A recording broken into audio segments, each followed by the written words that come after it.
Hello, welcome to Dear Mom and Dad. This is episode 4. I'm calling it My Reactions to JW Broadcasting, April 2018. Now, a few things to keep in mind before we get started. One, unfortunately, I do not have any real technical skills, so I don't know how to put in clips and add effects and all that. So you're just going to have to put up with my description of things, so sorry. One of these days I'll get better skills and perhaps I can do better reaction videos to these things. Second, I left the Witnesses in 2013. I'm not sure when they started up JW Broadcasting, but I was completely unaware of it until 2017. That's, of course, when I discovered the online activist ex-JW world, and that people were starting to do just rebuttals or offering commentary on various videos that Watchtower produced, including their JW monthly broadcast. So, third thing to keep in mind, I've never before sat through an entire uninterrupted episode of one of these things before. Until last evening. It required it required some chocolate ice cream, some very serious chocolate ice cream for me to be able to get through it with anything remotely resembling composure. Much respect to the people who've been at this much longer than I am, not only for your technical expertise and being able to put in the clips of the videos themselves, but also just for how long you've been sitting through and watching what's going on in Watchtower Land. It's not as easy as it might sound at first, so much respect to all of you for having taken that on before I ever even thought about doing this myself. So yeah, I think those are the main things. I think we can just dive right in. This particular episode had the theme of being securely wrapped in the bag of life with Jehovah, and it was presented by William Turner Jr., a governing body helper. There was so much that I could get into with this video. Oh my, the video itself was under an hour. I could probably spend 4 dissecting every teeny tiny little thing about it. But I've narrowed things down to 5 different things I want to bring out. 1, this whole bag of life thing. 2, a dramatization, which was a story about a Jehovah's Witness mother who faced a medical issue in her pregnancy. 3, difficulties in marriage and dealing with them in the JW way. 4, lying attacks and fear-mongering. And 5, the music video, which, oh ye gods. But we will get to that. So first, this bag of life. When I first heard it, I thought that was an extremely peculiar expression. My entire life, I was familiar with the Book of Life. It's mentioned in Revelation, and it's about people having their names written in the Book of Life, or those names being blotted out, and them no longer having an eternal future, things of that sort. But I must admit that I had completely missed any mentioning about a bag of life, let alone being wrapped up in that bag of life with Jehovah. So I found that pretty odd. Now, evidently, they found that expression in the book of 1 Samuel. It was chapter, let me check my notes, get this right. It was, yeah, chapter 25, specifically verse 29. The phrase bag of life is used. I wasn't really sure that it was actually mentioned.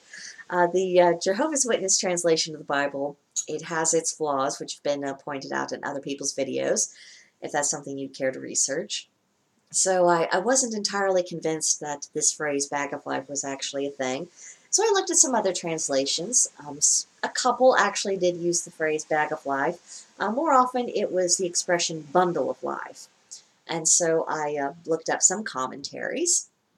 And the commentary said that it was basically the idea was a bag of essentials or a bag of valuables that you keep on your person at all times. So I just began thinking of it as kind of the ancient equivalent of, of a woman's purse. It's got all of her bits and bobs, all of her essentials, anything that she's likely to need to have during the day, and pretty much keeps it at least within arm's reach for just at all times. So that's how I thought of it. Now, I also watched a Mike and Kim video in which they discovered that the phrase bag of life has some ties to ancient Mesopotamian mythology. And if that's of interest to you, I would strongly recommend you check out their channel and that you check out their video going into all that. So that was the expression, the bag of life, and I thought about being wrapped up in a bundle, wrapped up, confined, constricted, not able to move, not even operating under your own power. You're just being taken wherever someone else feels like taking you. So I thought, I'm sure that, most people within the organization didn't really think anything of that phrase. But I just got to thinking about what confining, constricting, not in charge. I mean, doesn't that just reinforce the idea that Jehovah's Witnesses are not the people who are in charge of their own life? The idea that they're supposed to be all wrapped up with what Jehovah wants them to do and, carried here and carried there and brought out of this bundle and used for whatever. And, when we're talking about being used by Jehovah, what that actually means in practical reality is that they're being directed however the governing body sees fit. So right away, I just cringed.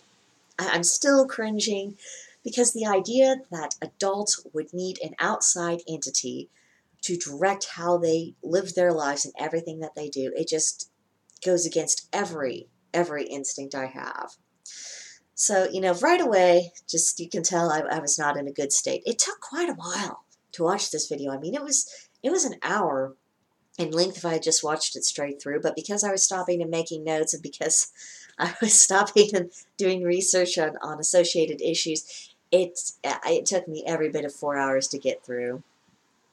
I'm telling you, I mean, I might have had my chocolate ice cream, but yeah, I don't think it was quite enough to save my sanity the way I needed it to.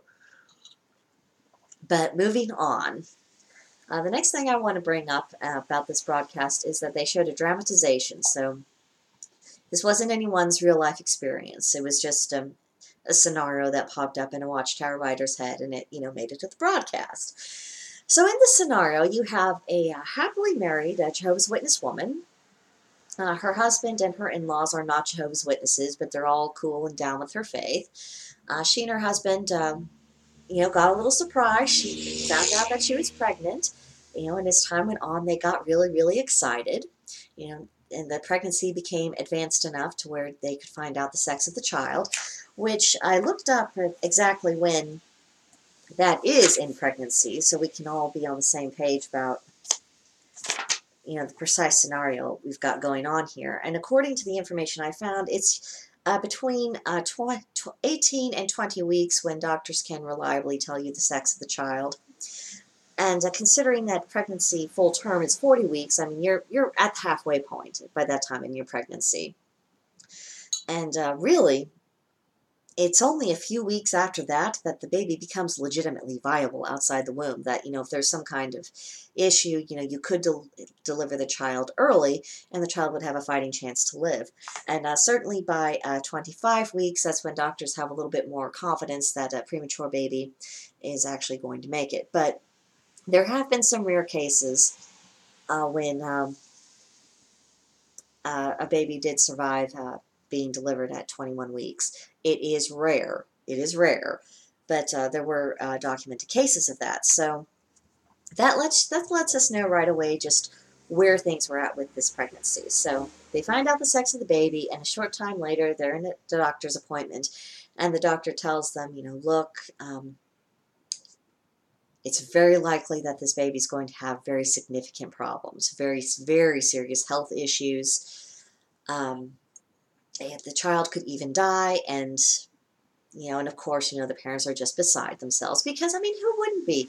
You have this baby, you're halfway through the pregnancy, more than halfway at this point, you're all excited, you've got the nursery done, because in the video they showed how done up the nursery was. And they're just beside themselves and very upset because that's not the news that you want to hear, that your child is, having these problems and it's not even born yet. So here's where things start getting kooky. And you'll see in a minute why I think that this was an opportunity for the governing body to tell witnesses how they want them to view worldly people because of how they portray worldly people. You know, worldly, for those of you who don't know, it means anyone who's not within the Jehovah's Witness community. You know, but this shows you the attitude that the governing body really wants people to have. So the doctor is apparently in this scenario recommending that that the mother have a late-term abortion just because of all the problems the baby would have. And, you know, she's just agonizing about it. And she said that, well, my husband and my in-laws generally think that abortion is wrong. They thought that in these circumstances that God would understand it and would actually be okay. And I thought, whoa, whoa, whoa, whoa, whoa, whoa, back up a minute here. You know, at this point of the pregnancy, you are so pregnant that in many states, at least in the country where I live in, abortion at this point is starting to get to become illegal. I mean, I really don't, as far as I could tell, I don't think that the laws in every state even permit such a thing to occur. What's more, you know, you were talking about a potential diagnosis, not a diagnosis in actuality, and you've had the opinion of one doctor.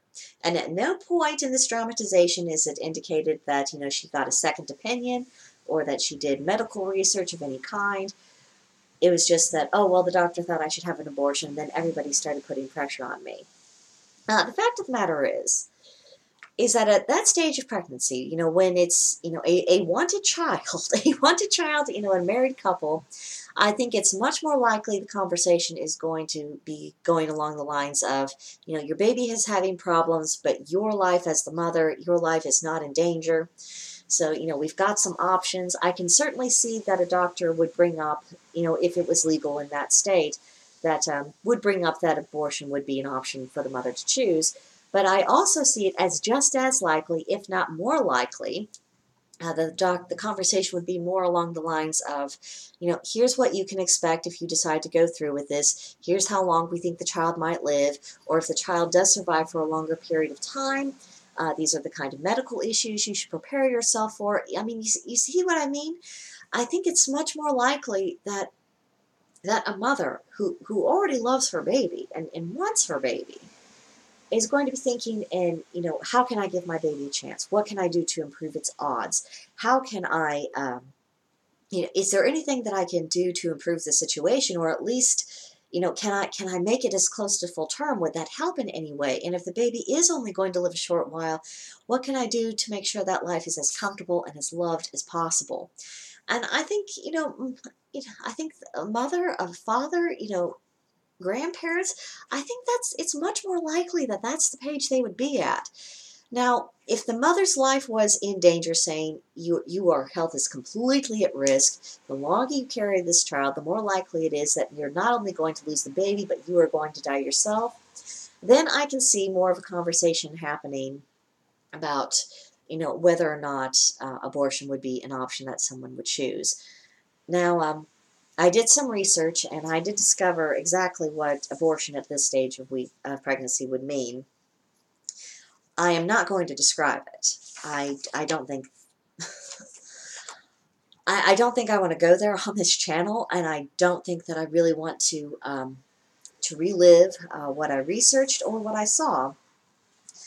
But for the sake of information, if anyone wants to do further research, abortion after 16 weeks is used by a method called dilation and evacuation. And abortion after 21 weeks, which, if you know the sex of the baby, it's much more likely that she would have been at 21 weeks plus. The procedure is called dilation and extraction, also called DNX, intact DNX, intrauterine cranial decompression, and partial birth abortion. So this is what we're outlining. And the way it was presented, it was, you know, the mother was telling this story and saying that everyone said this was in the best interest of my child. I'm sorry, I don't really think that most people would say that was in the best interest of the child to go through a procedure like that ends their life. I think it's much more likely for people to be saying, how can we make the most of the time this child has? You know, if the baby survives, how do we make sure that it has the highest quality of life possible? I think that is much more in the child's interest than it is in just being killed because it's insufficiently perfect. There are babies born every day all over the world who have, very severe medical conditions, and there are plenty of people, their parents, their relatives, people who they later on become friends with in life, people just in society in general say, this is a human life. Regardless of the problems that they're going through, regardless of the challenges, especially medically, that they are facing, this is a human life. Maybe this person won't be able to live the same way the average person does, but this person has value. There's merit in them being. They are bringing something valuable to the world with their presence. And of course, they should be allowed to live. There are plenty of people who fall in that camp. So with Watchtower painting the husband in this scenario and the in-laws as being people saying, oh, well, because of these problems, you need to abort the baby because that's the best thing for everyone. I just don't buy that.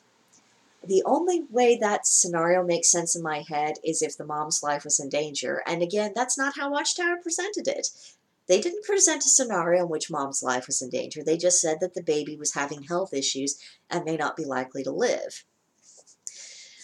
So while she was agonizing and talking about how pressured she was, which again, in a real life situation, I doubt that kind of pressure would be happening.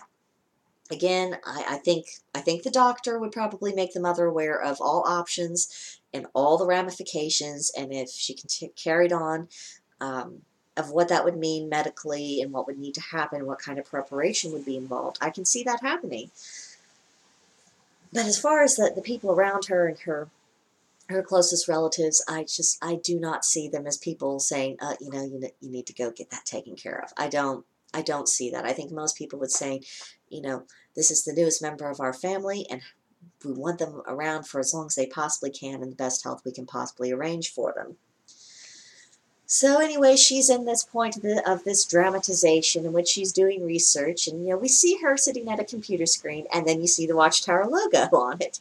She's researching and the Society's publications and Watchtower approved and produced material.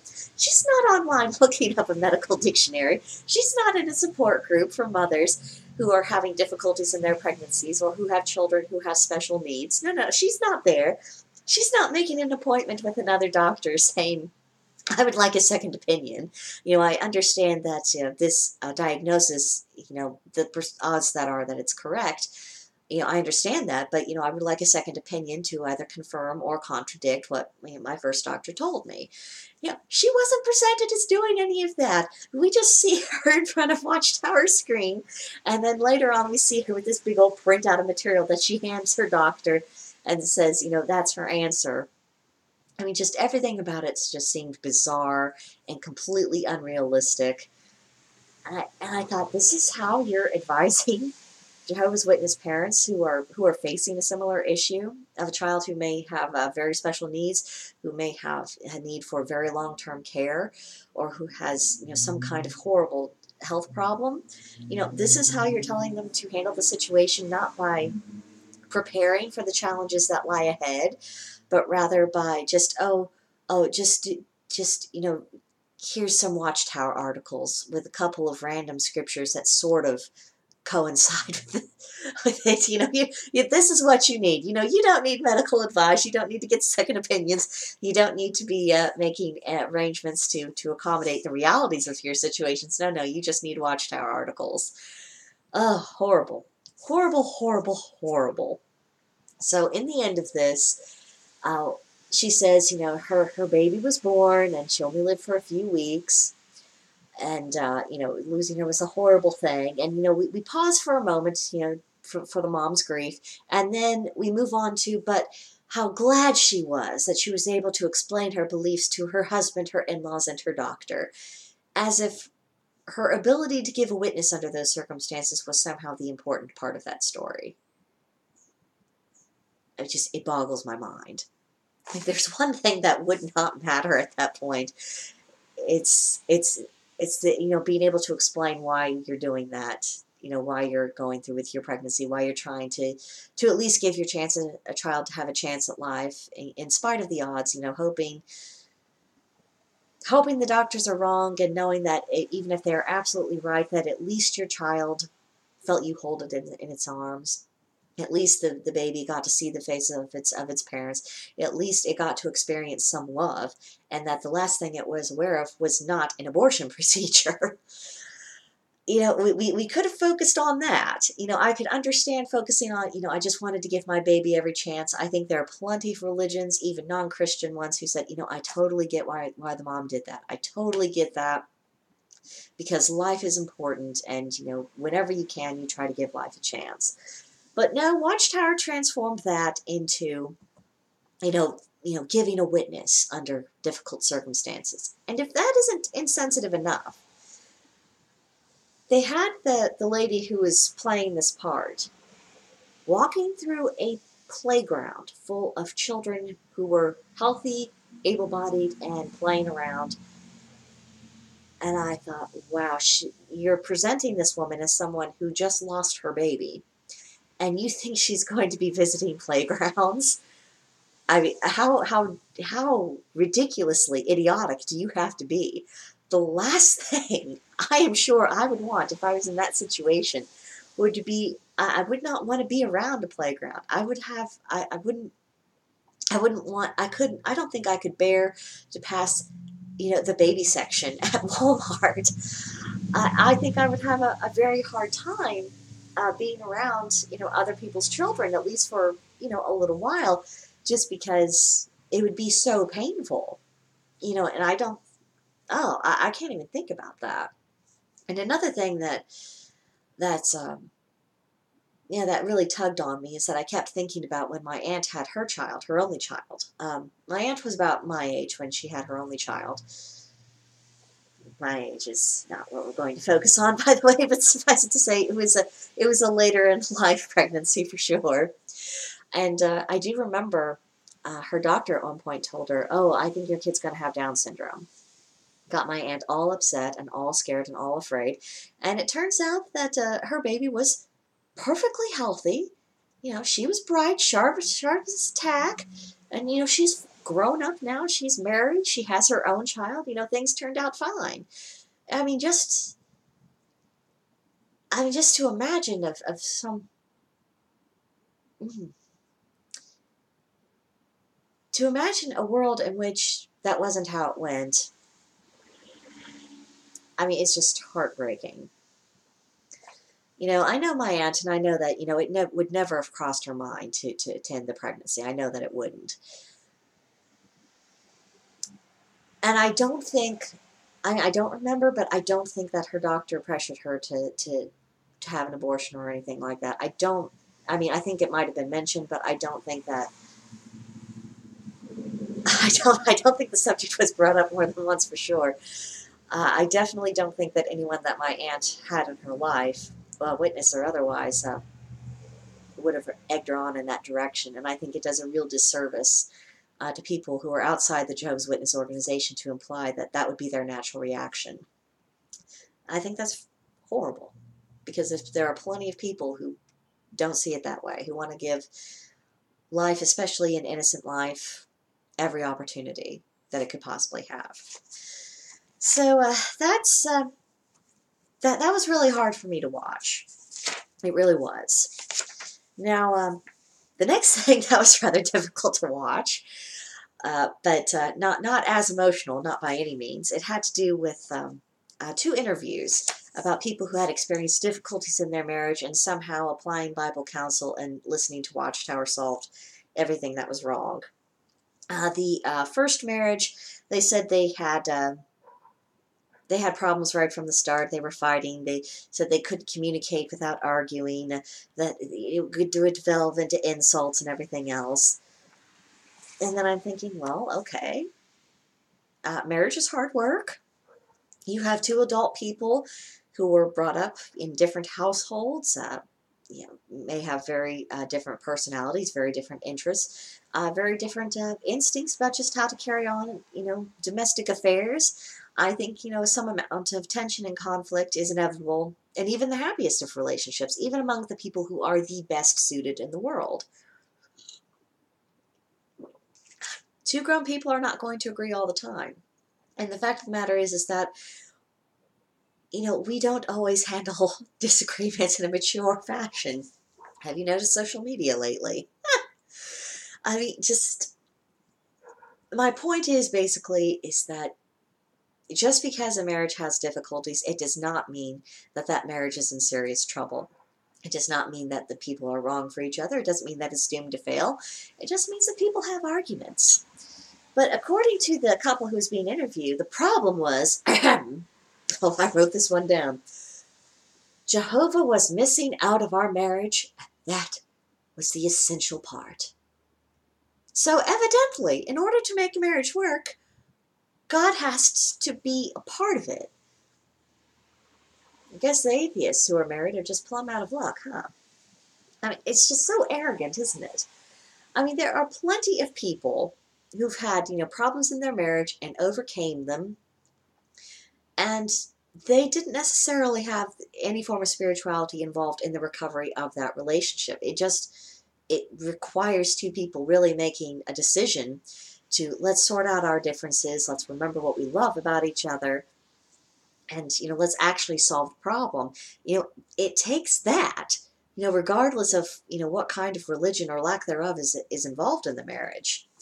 It's really rather amazing that Watchtower says, oh, well, you have to have, not only do you have to have God to make it work, you have to have, our vision of who God is in order to make it work. Just absolutely amazing. So apparently, what helped ended up with them. Some other couple invited them to their family worship night, which that just is weird. This is not the first video, and in which I've heard it mentioned that someone invited me to share with them in their family worship night, and I'm like, oh my God. I remember family studies growing up. They were called family studies then, not family worship nights. So, you really know how old I am now. But it wasn't, I mean, it's not like it was the most torturous thing in the world, but it was pretty boring. And I did kind of always have the whole, let's just get this over with and done and, move on with the rest of the evening type of attitude towards it. It wasn't something I looked forward to. It was just something that we did. It was, a chore. It was like, clean out the litter box and clean out the litter box. It's not something that it's the highlight of your day by any means. So the idea of inviting someone over to share in that experience is weird as far as I'm concerned. But, apparently that's what happened. And they watched this couple interact, and they saw biblical principles being applied, and that made everything better, especially, understanding, the headship principle better, and how he needs to feel that being applied. Oh, it just hurt my head.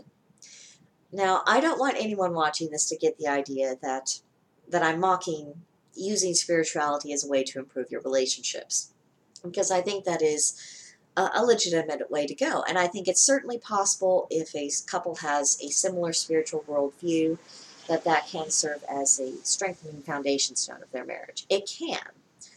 It doesn't always work out that way, and there are plenty of people who are happily married who disagree about their religion and politics and the only right way to fold towels and all kinds of stuff, but they're still crazy mad in love with each other and wouldn't dream of splitting up. So some things are nice to have in common, but even then, I don't think they're absolutely positively essential. And as far as the idea of respect within marriage, I just get this weird impression that people somehow think that starts after you're married. No. Mutual respect in any relationship needs to exist and to be healthy and to be tried and tested before marriage even comes up, really. So it being presented as this whole new thing, or that it needs to turn into something more than what it was before, I do find a little bit disquieting and strange. But moving on to the next interview. Now, this couple, they met when they were 17. They were married at 20. Apparently, they ran some kind of business, or the husband ran the business, wife helped something or other. That wasn't really elaborated on, so I don't want to misrepresent what was going on. They said because of the business, they spent less time together, which, I can understand how that would happen. And not spending good quality time together, I can definitely see how that would have a detrimental effect on the relationship. I remember at one point, I was working night shift and my boyfriend was working day shift. And, trying to find times of the day, when both of us were fully functioning, conscious, aware human beings and not completely exhausted and tired was tough. And it was a hard period of time. And I worked very hard to make sure that I got back on to a day schedule, just so that, it took attention out of our relationship. And it, I think, not spending enough time together, I think that actually is a legitimate source of problems within a relationship. But they also mentioned that they weren't reading the Bible together. Again, read the Bible together, don't read the Bible together. I don't think that in and of itself is what's going to make or break a marriage. And then we got to the really salient point. Husband said that he started to view things that he shouldn't have been viewing. It was not specifically mentioned what these things happened to be, but I tend to agree with Lloyd Evans in his rebuttal in saying that I think the implication is that he was watching porn. So, just we're going to operate on that assumption, because I don't know what else he could have been watching that would have been such a huge problem to his wife and to the marriage, apart from porn. So, moving on. Eventually, the wife got sick of it. She felt, betrayed, degraded, all this and that. Left the marriage, left the business. They were separated at first, and then it turned into an unscriptural divorce. For those of you not in the know, an unscriptural divorce is a divorce between Jehovah's Witnesses in which no adultery was committed or no adultery was proven. And what that means is that, people might get legally divorced, but in the eyes of the congregation and in the eyes of God, they're still married, so you can't remarry, you can't even date or have, a particularly close friendship with someone of the opposite sex. So, it leaves people in this horrible kind of limbo. So while they're in this limbo, the elders were apparently working with his husband to see how Jehovah felt about what he was doing. They weren't visiting with this man. They didn't come up to him and say, Bob, this really upset Carol. I mean, she was willing to go through the expense and the time and everything that goes with the divorce. So, I mean, this is a really serious issue. I mean, she's really, really upset. I mean, if you want to, even entertain the possibility of trying to reconcile, try to see things through Carol's point of view and see if there's anything in what she says. That's not where their conversation went. It was all about how Jehovah God felt about what he was doing. Well, it's all about how God feels. Your problems in your marriage, it's not how your spouse feels, it's how God feels about it. Okay, fine. So, in the end of it, they were divorced for 15 years before they got back together. Apparently, there were certain scriptures that worked on the consciences of the wife and the husband that eventually led to them reconciling, such as it is. But the statement was made by the wife that if it wasn't for the Bible, that they would not be together, and the marriage would never have been reconciled. So, having been in the position of an unscriptural divorcee, I do find myself wondering, was this really about something you read in the Bible moved you and you decided to give things another go? Was this really about seeing, he changed his behavior, and, now that his behavior's changed, and, I'm starting to feel some of the same things I used to for him, maybe I should give him a call and we can just kind of see where that conversation goes. I don't really believe that's how it was. I think there were two people who were stuck in limbo who, if they both obeyed Jehovah's Witness rules, could never, ever move on with their lives. So that means, no sex, no companionship, no hope for anything other than just being alone and by yourself. And then out of just sheer desperation saying, well, I'm stuck with you, so I might as well come back. I do feel like it was forced together. Maybe I'm wrong. Maybe they are honestly, maybe they do honestly enjoy each other's company again. Maybe they are honestly making an effort to rekindle their relationship. I don't know. I'm not in that marriage. And when you're not in the midst of things, I mean, you just don't know what's actually going on between people. But man, 15 years, 15 years, 15 years can do a lot in a person's life. If they got divorced when, let's say she was, and I'm just pulling the number out of the air. They didn't mention, how old they were when they got divorced. Let's say she was 30 years old when they got divorced. At 30 years old, there's no reason why you can't go ahead and have children at some point. But you fast forward 15 years to 45, and suddenly you are in the ultra high risk zone of pregnancy if you even thought of attempting it. You're just a very short few years away from entering into menopause, and then, of course, that's the end of the baby making business. I mean, just 15 years wasted when in almost any other religion she could have moved on, met another man, maybe had children of her own. It wasn't mentioned whether or not they had children together, but if they didn't have children before and then 15 years went by, they may have missed their shot. They may have really missed their shot. And considering the urge to have children is so primal, and for women especially, we have a very limited amount of time in which that can even happen for us. And sometimes if you miss your window, you miss your window. So 15 years with nothing to show for it except for the fact that you're 15 years older and just you go back to a marriage that failed just because what else are you going to do? I think it's sad. I think it's really sad. So, moving on from that, because I just don't want to think about it any further, we move on to 4 lying attacks and fear-mongering.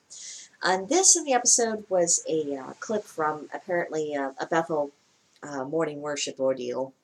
A governing body, I think they said Mark Sanderson, but I could be misremembering that. I'd have to rewatch the episode to know, and I'm not going to rewatch the episode. I'm sorry, I'm just not going to. If you want to find out for sure for yourself, you can you can have that pleasure. But he brought up the idea of how do you survive a lion attack, and then he tied that in with the scriptures that refer to Satan the devil as being a roaring lion seeking to devour someone. And to me, the way this was built up and developed, it had everything to do with reminding witnesses, oh, the entire world's against you. You are persecuted. You need to be afraid of what these people will do, but not so afraid because, of course, Jehovah's your strength. But everyone outside is the enemy, and you need to fear their influence and anything having to do with them. It felt like it was really reinforcing what's commonly called the persecution complex. And I think one of the reasons why the governing body keeps pushing this is not only because fear can be useful to control people, but fear is even more useful in keeping people distracted from not noticing things that they really ought to be noticing. If you are so focused on something that you are afraid of, and everything in your being is focused on trying to, evade the danger or successfully deal with the danger, or just having an awareness of the general danger that's around and being prepared for an attack at absolutely any minute, someone like that isn't going to be noticing all the shenanigans that go on at headquarters. Someone who's in that mental condition isn't going to be questioning doctrine because they're going to be more convinced than other that my survival depends on doing what the governing body, what Watchtower says. And I cannot be distracted from that because of the scary roaring lion. This is a severe problem, and I think this gets in the way of people from waking up and seeing the Jehovah's Witness organization for what it is. So, just tossing that out. And now this brings us to our very last thing, the music video.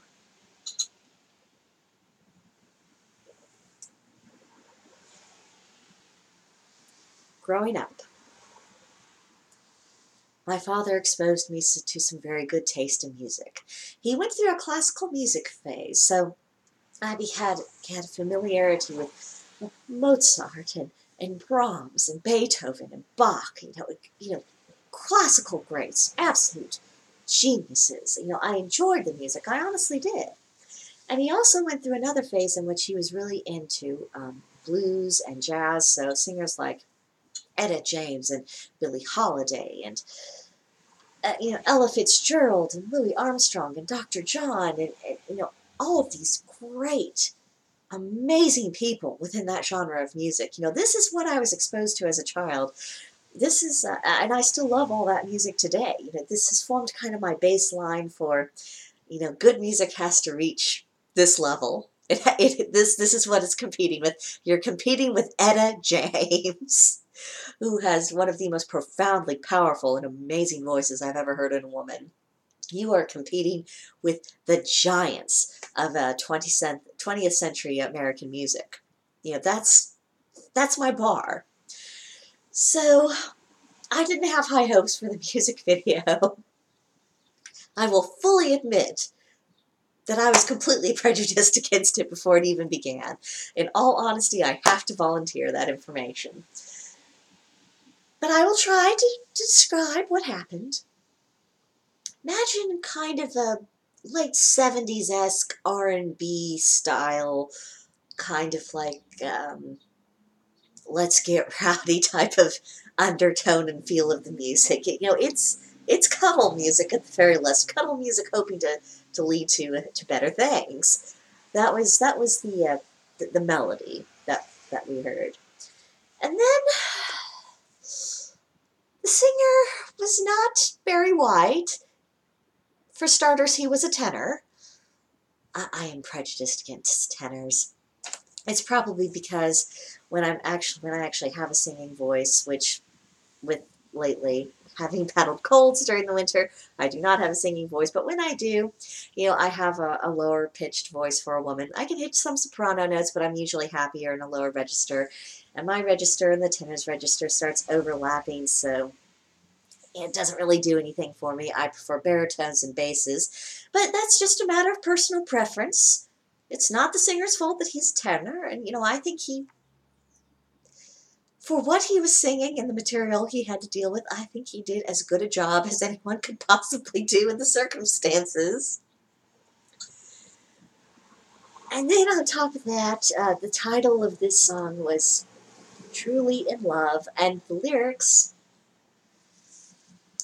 well, what can I say about the lyrics except for that I am absolutely confident that at this moment, somewhere there is a lovesick teenager who is writing better lyrics than what were in that song.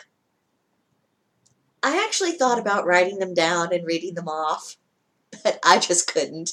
By that point, this was at the very end of the video. I'd already been on a bit of an emotional roller coaster because of what I'd already listened to and what I was already thinking about saying about it.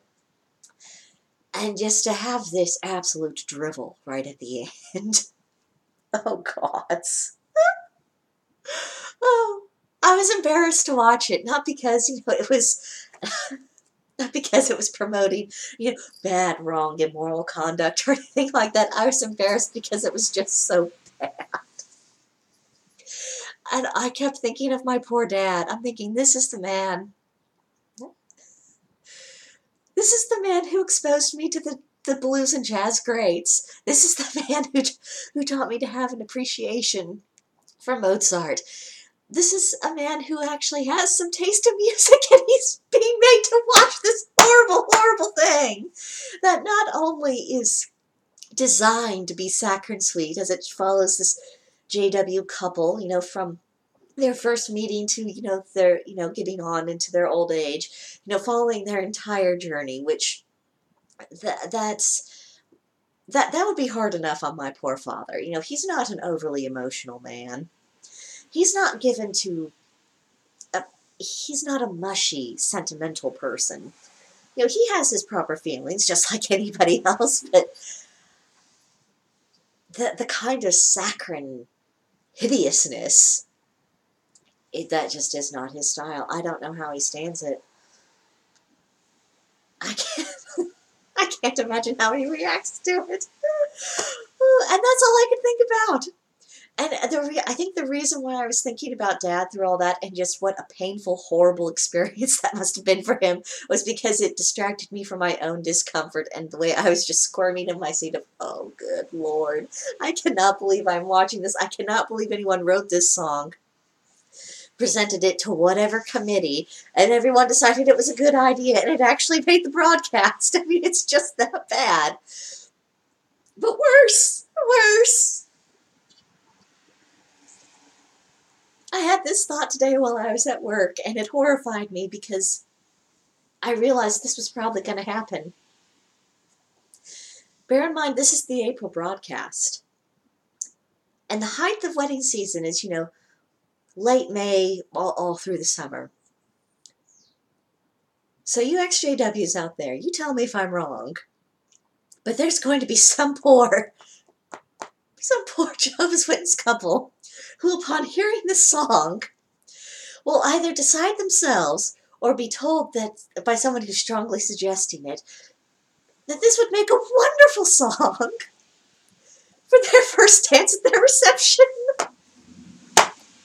Because after all, it's a beautiful love song, and there's no swearing, and there's no mention of sex, and there's nothing inappropriate or offensive about it at all. I can just see it, someone being pressured into using that hideous song as the first dance as their married couple at their wedding reception. Oh, it's gonna happen. It's gonna happen. I'm pretty sure there's someone out there who's already got it all planned. Oh my, oh my. I tell you, there are moments in life you can't go back and redo. That's one of them, and if whoever these unlucky couples are, if this is actually what they end up going with, and then they wake up later in life, oh my goodness. Yeah, there's a lot of way to start a new life together, but dancing to Watchtower music, I don't think should be one of the recommended ways. Oh my, I can't bear anymore. This is why I only picked 5 things out of the broadcast to talk about and analyze, because I was either worried about my blood pressure when I was watching that video, or I was just on the verge of tears from just how mentally painful that was, or I was having these fits of giggles because I just couldn't take another thing. Anyway, that's my impressions of the April 2018 JW broadcasting. Make of them what you will. Oh my. Yeah, I'm glad this is only once a month, because I don't think I could take it if it was a weekly broadcast. That's just entirely too much for my nerves. So on my next video, we will find a different topic to talk about. Hopefully one I can get through without cringing or without dissolving into giggles. See you guys later. Bye.